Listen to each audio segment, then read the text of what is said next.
Hello, hello, and welcome to Reaching New Heights in the Arts. This is Dana Susan Beasley of angelarts.biz, and today I'm going to be sharing with you a poem I wrote called In the Whirlwind, Jesus. And this is a poem that I wrote several years ago for an art show that had to do with Holy Week, so this is very appropriate for this Easter weekend. All right, without further ado, I am going to read the poem. In the Whirlwind, Jesus by Dana Susan Beasley. The demands of life pull at me like a whirlwind until I feel sucked into its vortex, tumbling and reeling like a spinning top, never knowing exactly where I will land. Then, amidst the sleeplessness, I remember. He is there in the midst of it all. In the whirlwind, he came. He calmed the wind and the waves, and he brought peace. He faced the whirlwind head on. In the garden, he knelt before his Father in an agony of sorrow, dreading the road ahead, full of torture, searing pain, death, and worst of all, separation from the one he came from. There in that garden called Gethsemane, under the cloak of green-gray olive trees, shrouded by darkness, he prayed for the cup of suffering to be taken away. Knowing that everything is possible with God, nevertheless, he surrendered his will to the Father.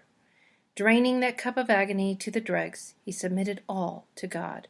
3 times he prayed, and 3 times he laid down his desire to escape the hardship, while his closest friends slept on in a cloud of depression.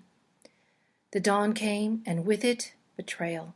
He walked on fearlessly, embracing unimaginable pain and humiliation, knowing that in the end was a reward so great, an achievement so vast that his suffering paled in comparison. Because his joy was doing the will of the Father, and the Father's will was to send his Son to die for us, a world of inhabitants who had turned our backs on him.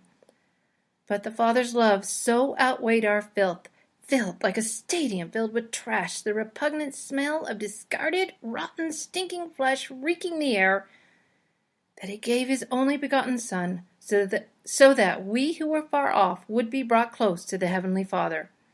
So that we, when we embraced him and what he did for us on that cross, would truly live with him forever and come to trust him, no matter what whirlwind of life we face. So I hope that you enjoyed that poem and that inspired you. I know that if you're like me, and right during this time in our world, it just seems like it's gone absolutely crazy. But remember, he is there in the midst of it all, and we can find joy because we can run to him, and he knows what's going on, and he is with us. So again, I hope that encourages you, and if that does encourage you, please go to our website, angelarts.biz, where you will find more encouragement there. We have blogs, and we have products and resources and services that will help you reach new heights in your life and beyond. And also, if you've liked this podcast, please like and share. I would greatly appreciate that. So I'm going to leave you with a blessing.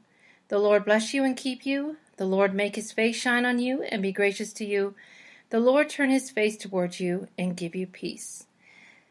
Again, this is Dana Susan Beasley of angelarts.biz. Together, may we reach new heights in our lives and beyond.